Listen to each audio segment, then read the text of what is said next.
1 Samuel chapter 8. Israel asks for a king. When Samuel grew old, he appointed his sons as judge for Israel. The name of his firstborn was Joel, and the name of his second was Abijah. And they served at Beersheba, but his sons did not walk in his ways.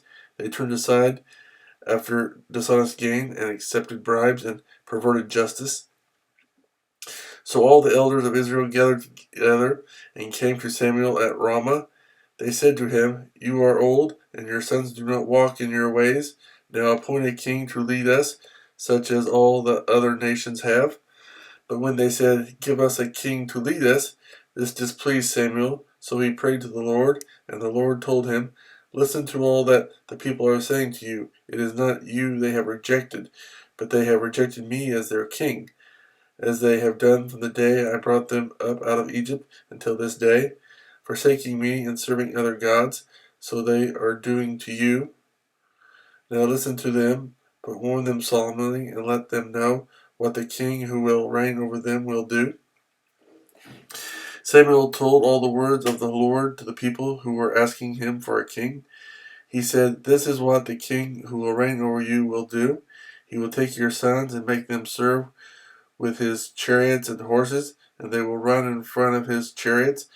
Some he will assign to be commanders of thousands and commanders of fifties, and others to plow his ground and reap his harvest, and still others to make weapons of war and equipment for his chariots. He will take your daughters to be perfumers and cooks and bakers. He will take the best of your fields and vineyards and olive groves and give them to his attendants. He will take a tenth of your grain and of your vintage and give it to his officials and attendants. Your men servants and maid servants, and the best of your cattle and donkeys he will take for his own use. He will take a tenth of your flocks, and you yourselves will become his slaves.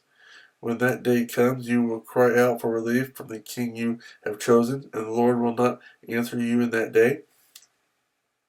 But the people refused to listen to Samuel. "No," they said, "we want a king over us. Then we will be like all the other nations, with a king to lead us and to go out before us and fight our battles." When Samuel heard all that the people said, he repeated it before the Lord. The Lord answered, "Listen to them and give them a king." Then Samuel said to the men of Israel, "Everyone go back to his town."